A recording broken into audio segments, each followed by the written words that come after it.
So I kind of talked about my journey already earlier. It actually began in 2010 when I received an activation from these beings called Aria. It was an initiation. I started having astral travel experiences. And then later when I started working with plant medicine is when they started to come through more viscerally.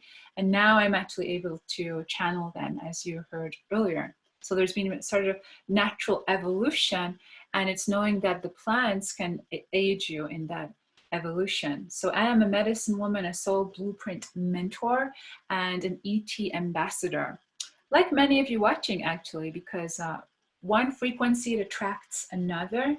And so if you are attracted or resonate with anything in me, in my blueprint, it's probably indicating that it's also part of yours. So earlier I was saying the movie Embrace of the Serpent is what kind of got everything moving for me. Isn't this such a wonderful image of this indigenous man? He looks so handsome, so powerful, so in his divine masculine, right? And this is what is becoming more attractive actually in consciousness too. This idea of connecting with the earth and seeing ourselves, each of us, as actually being indigenous and of the earth. And the plants are helping assist with this kind of reconnection, right, to ourselves and each other. So this image is basically giving you an idea of how these beings like look when they come through ayahuasca ceremonies. It's absolutely phenomenal, the things that I see. I would love to hear if anyone else has similar experiences where they're seeing this sacred geometric form that seems to be, in a sense, a being. Like if you look at that, you can kind of see two eyes there, you know, and psychedelic colors. And then you can almost see multiple beings within one being, right? And it's like, whoa, it blows your mind. And so, you know, the guidance that I've gotten again and again is that these beings, they're operating from this completely different consciousness, and they're communicating in a completely different way. And we must be willing to perceive the way that they communicate. Now, this is a message that I got from the plants that they wanted me to include from this plant consciousness oversoul. So they were saying, tune in to the language of the plants. We plants have a language of our own. You can commune with our frequency. If you are receptive to that frequency, one becomes receptive by entering into a sort of meditation with us. So sit with us in nature, ask us for our help and support so that we can help you. And if you don't ask us, then we can't, you know, assist. Unless you ask, then consciously pay attention to the answers, because the answers are given when a question is asked. However, many are not open or willing or able to see that the emotion, and emotion stands for energy and motion, has already started a process and a manifestation mechanism. Meaning when you are in a certain soul integrity with a question you're asking, when you are sincere about asking a question and sincere about receiving an answer, you will receive it. The synchronicities start to line up to match that frequency, right? So they're trying to bring your attention to where is your energy, where is your focus. Your emotion is energy in motion, which begins a certain manifestation process. And when we work with plants, it can literally be like doing years of therapy in one session. Did anyone feel like that? Let me know in the comments. I know I have felt like that. So let me just go here. So in the presentation, we're going to look at ayahuasca as plant technology and how to work with it in a stable way. And, you know, what is the kind of focus that we need to work with plants. We'll look at my journey to the Brazilian Amazon with the Huniquin, which was super amazing, guys. Wish you guys could have been there. It was so just like going to an alien world. I can't wait to share that with you. Also talking about how to strengthen the connection with your team of guides and actually start to have ET contact with plants and also outside of plant ceremony, because the plant ceremonies, they're just permission slip, you know, but you can also do this without plants too. So we'll also touch upon the mechanism that helps you to really activate the upper diamond, which is known as the heart center, which allows for this communication. A lot of people's heart centers are actually closed. And so it's really important to spend some time, you know, dialoguing with your heart and getting to know that it's its own, there's a brain there. I call it the brain heart. A different kind of intelligence. You know, a lot of people are asking questions to the brain, and the mind is like, what are you doing? That's not my jurisdiction. That's meant to be for the heart. You need to go speak with your heart right now. Go on now. You know? So yeah, we're gonna look at that in the call, in the slides. So basically, I'm just gonna come back to some notes that I have here too. Oh yes, there's a little video that I wanted to play. So let me just pull that up. It'll give you a little idea of what an ayahuasca journey looks like. So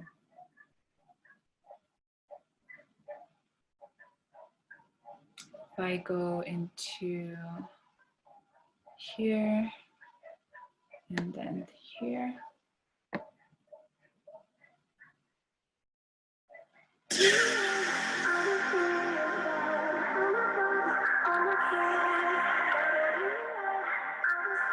So you guys can just enjoy this for a few moments.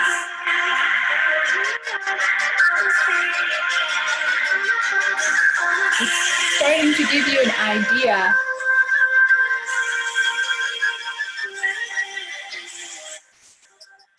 Starting to give you an idea of what it is like in ceremony.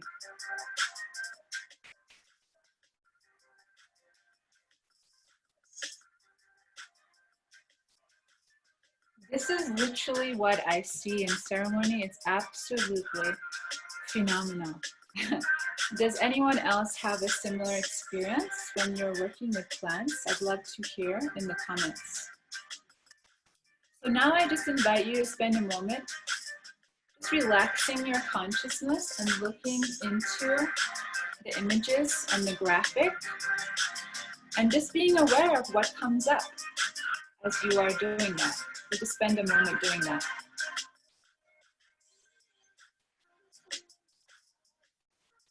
Can you see any extraterrestrial faces?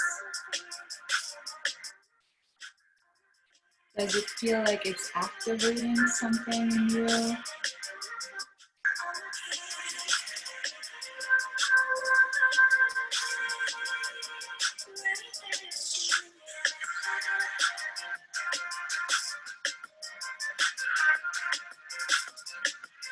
And so even doing something as simple as this can entrain your mind to actually start opening up to these other consciousness levels.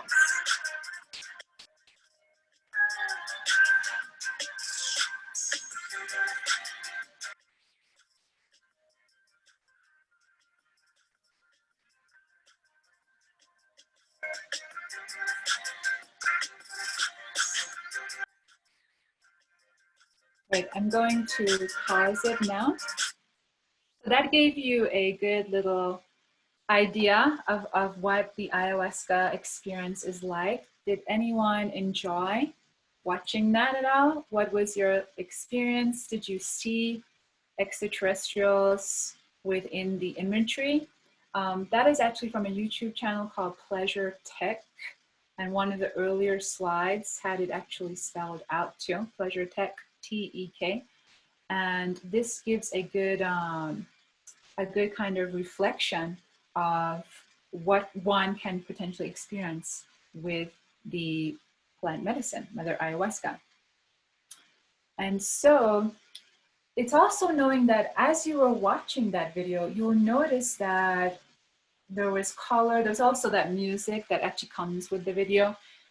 There was sound, there was frequency, there was light, and you can start to see how a lot of these beings actually communicate in a completely different way, you know, to what we have been programmed to think in Hollywood, for instance. In Hollywood, you get these bug-eyed aliens and they're like, hey guys, and it's not quite like that. You know, it's knowing that there's many different kinds of extraterrestrials, and some of them have evolved beyond physicality, and those are the ones I'm in contact with. And so these are really beings of light. They can take on many different forms, as you will see in some of the slides shortly. So let me just see here. Oh, I also want to ask you guys, how many of you guys have actually had extraterrestrial contact? How many of you have had contact through plant medicine? How many of you maybe haven't had either, but would be curious too? And how many of you are skeptical too? Because I feel like we have a mixture. I'm just feeling into the frequency of everyone on the call. And I feel like there's a real mixture of people. There's some who are more on the skeptical side, and there's some that are super like, they're like proper aliens in human meat suits. And then there's people kind of in the middle too.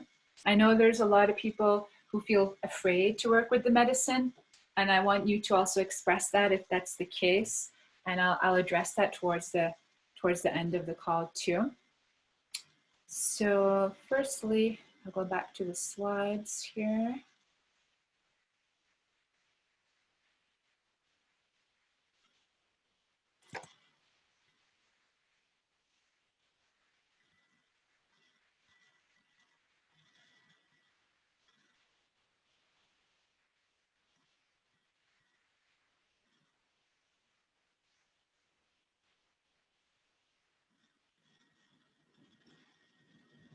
Okay, so what is ayahuasca? It is a certain kind of ancient plant technology. It is a blend of the plant known as kapi and a shrub called chacruna, which is containing this DMT that is giving rise to the visions that people have. So on the left, you can see an actual picture of these two plants together being brewed. That's how the plant medicine is actually made in the Amazonia. And then you can also see what the vine, the ayahuasca vine, looks like when it's actually chopped. It's kind of like a sacred geometric form. And that almost reminds me of like a brain with, you know, when you get a close-up of the brain and all these little cells and structures going out in a million different directions, that's what it reminds me of. That's what they want me to say to you, because the plant consciousness is actually here on the call too with me, and the plant consciousness is saying that they really want to get this idea very solidified into humans' hearts and minds, that they are intelligent, sentient, aware, they remember things, and they really want that to come across. They're so sweet, bless them. So yeah, plants are aware, sentient, and highly organized, because, you know, there's a certain misunderstanding that plants are not so, you know, sentient and aware. And there's different reasons for that.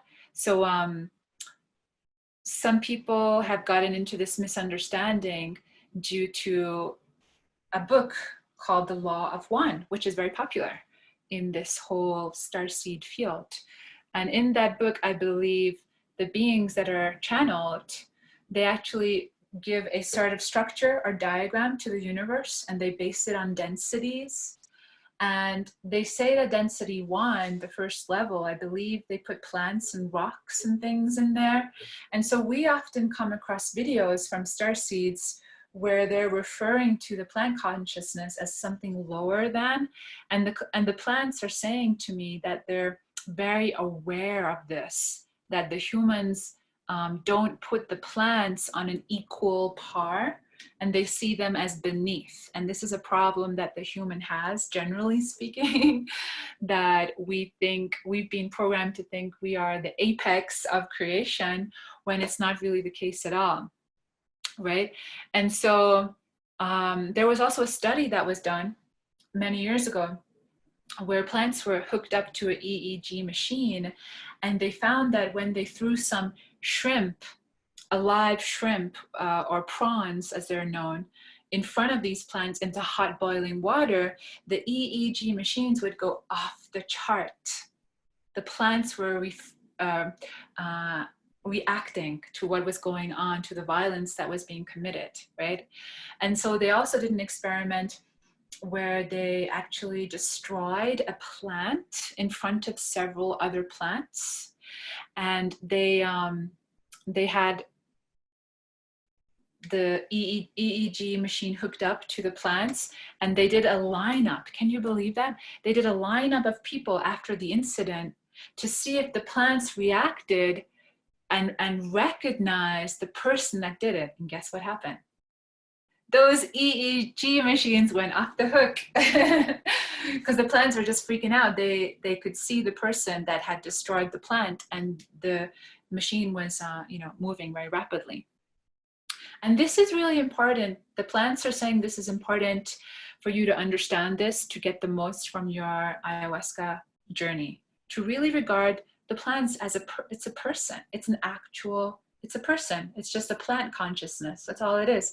It's a different kind of person, right? Like animals can be considered people too.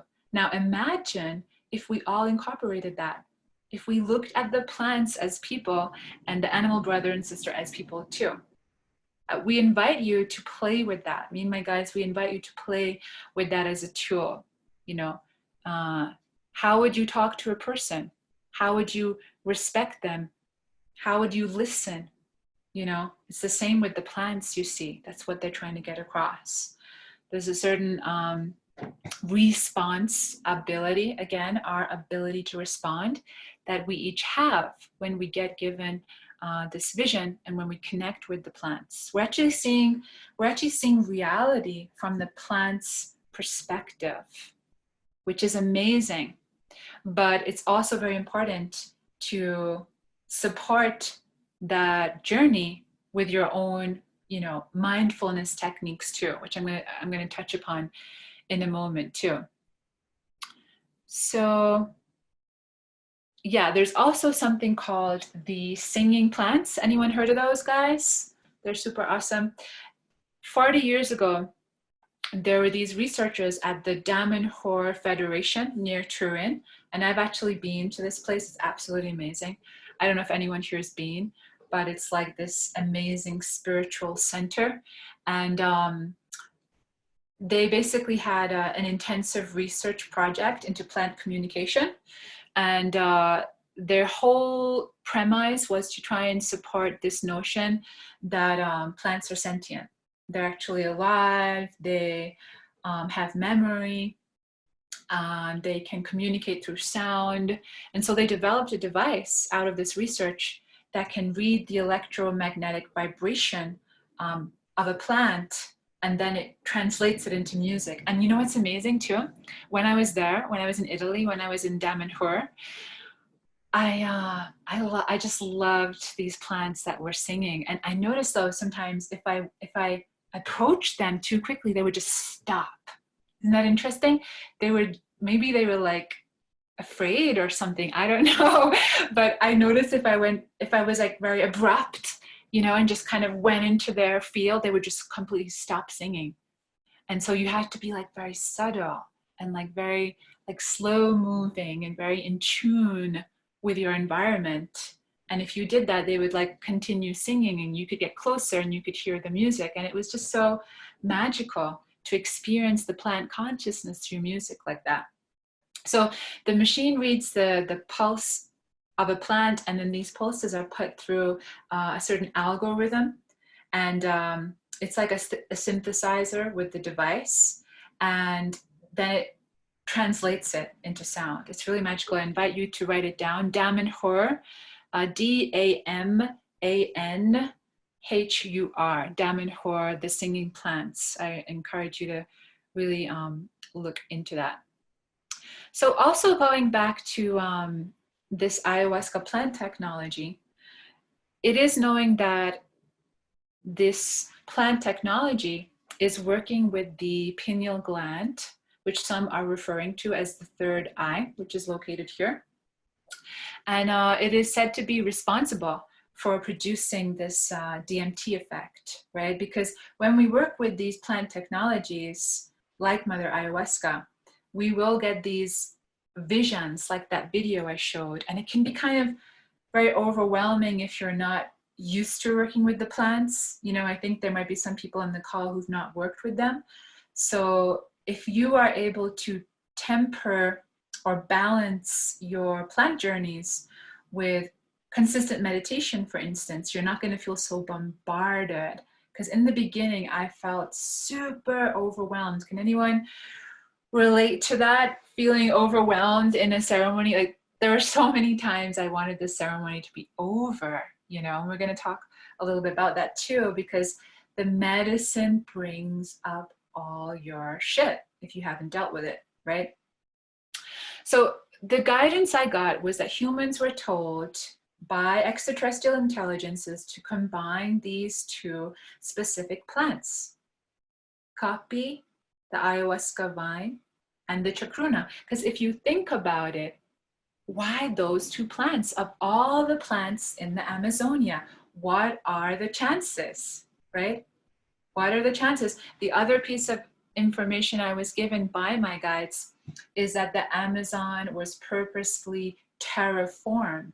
Didn't just appear like that from magic, you know. This whole earth was terraformed by these extraterrestrial intelligences who've come and gone throughout civilization, who are referred to in all these indigenous cultures and great mythologies of our time, right? So one of the names I was actually given a name for a group of these beings. We call them the Xantar. Isn't that amazing, that name, Xantar? And I was shown that they were a very ancient race of creator beings, the Xantar, and they were in a sense these non-physical beings, these geneticists, you know, and their level of consciousness and awareness is unfathomable to us. It's just unfathomable. But they helped, in a sense, create this modern prototype of the human.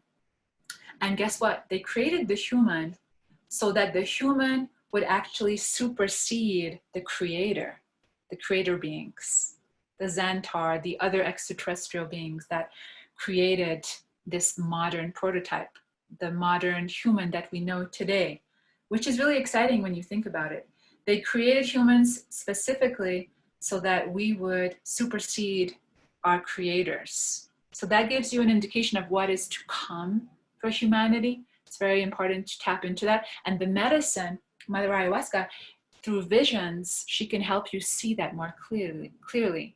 What has been, what is now, and what is to come. It's very exciting, actually, the changes that we are going through, right? So in recent years, the medicine has become very popular in helping people to connect with a vision, especially at this time when there's international lockdown, this crazy virus shenanigans going on. You know, it's knowing that these medicines, that's exactly what they are. They're a medicine for your soul, for your spirit. And we consider it to have its own sentience and intelligence. And so we have a lot of respect for the plants. You know, the plants are my teachers, my friends, my confidants. They're everything. And we invite you to start revering the plants, not putting them on a pedestal, but actually revering them as these alive, sentient beings. It's really going to enhance your ayahuasca journeys, right? So as I was saying earlier, the medicine is, in a way, was shared with humanity to help them access their spiritual connection. Now, when these beings started experimenting with creating the modern prototype of human, they actually did something interesting. They took away the human's spiritual multidimensional connection. And you know where they put it? They actually put it in the subconscious of the human. So I think that's really awesome. And I'm only sharing my perspective. I can only share that with you. But this is what I was shown, that the spirituality was purposely taken away and it was hidden in the subconscious so that over time the humans could evolve and begin to reconnect with this subconsciousness. So the subconsciousness is the part of us that is not fully conscious. It's the dream time. It's the things that we're not aware of. It's the things that are running us. It's the things that are motivating us. And the medicine, ayahuasca, guess what? She works with your subconscious. That is what is happening in the ceremony. The medicine is working with the subconscious, bringing everything up to your awareness, very clear. So you're no longer able to look the other way, right?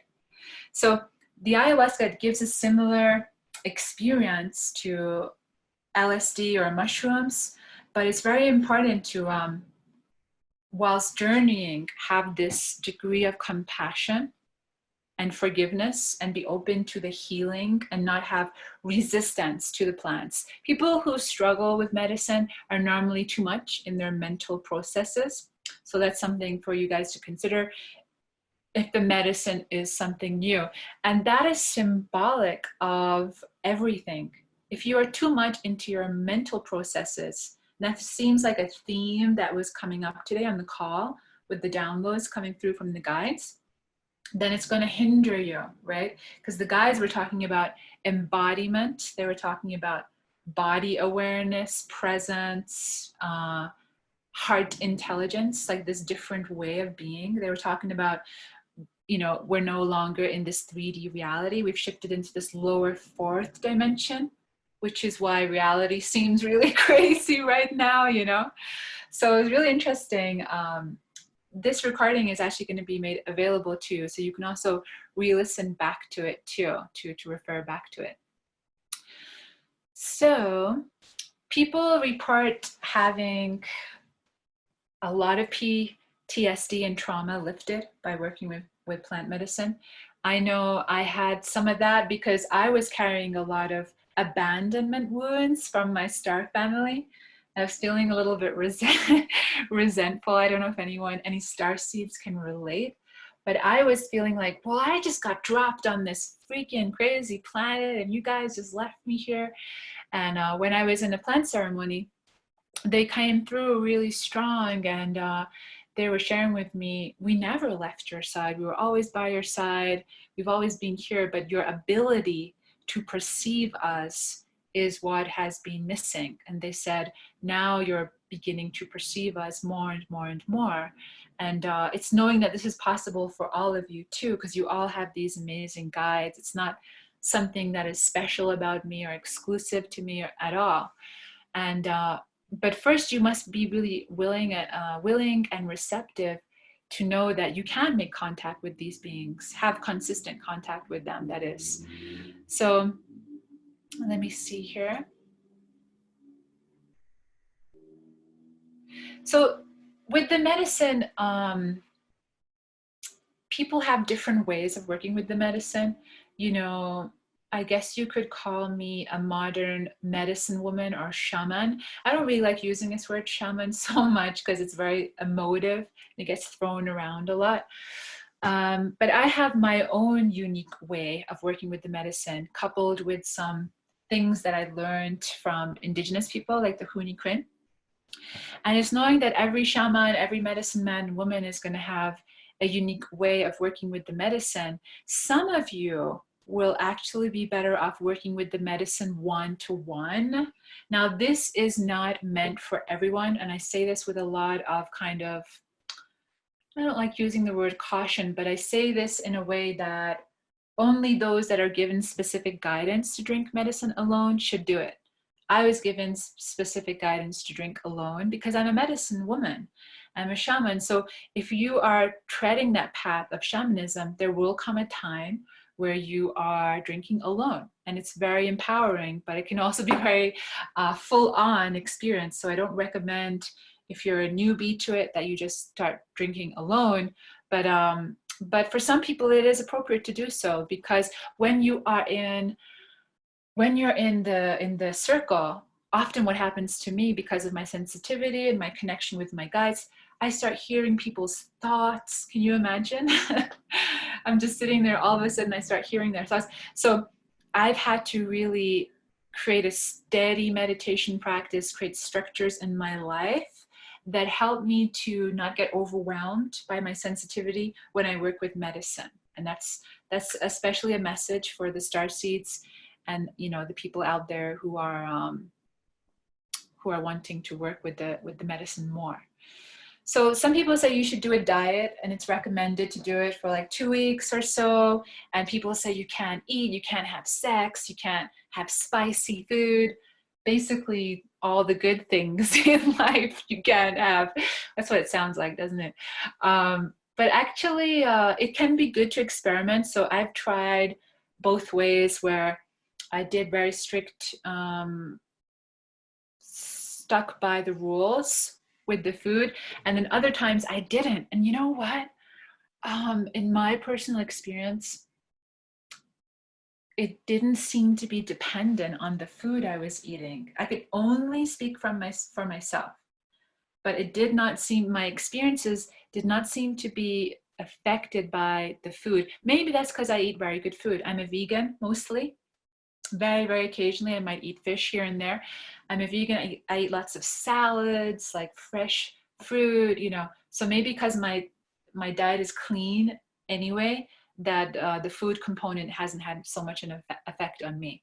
But it's knowing the medicine is very unique. She's going to work with each person in a different way, right?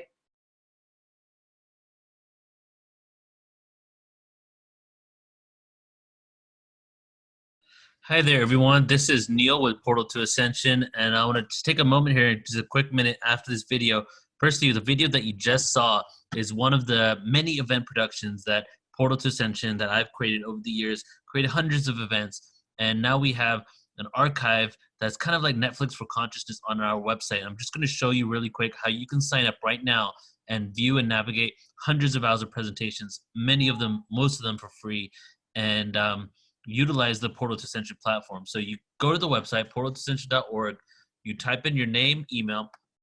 Pretty soon we're relaunching a new website, so everything's going to look a little bit different, but pretty much the same thing. Go to the website, enter your name, email, click sign up. You'll then, within a few minutes, get an email sent to your sent to you that will have login information with a temporary password to log into the site. You then go to login, you enter your email address, the password given to you, and you click login. And this will take you directly into the back end of our website, where you can navigate all of the footage that's available to you. And you can see here, you can type and start searching for a speaker, topic, whatever you want, true world history, William Henry. You can type anything over there.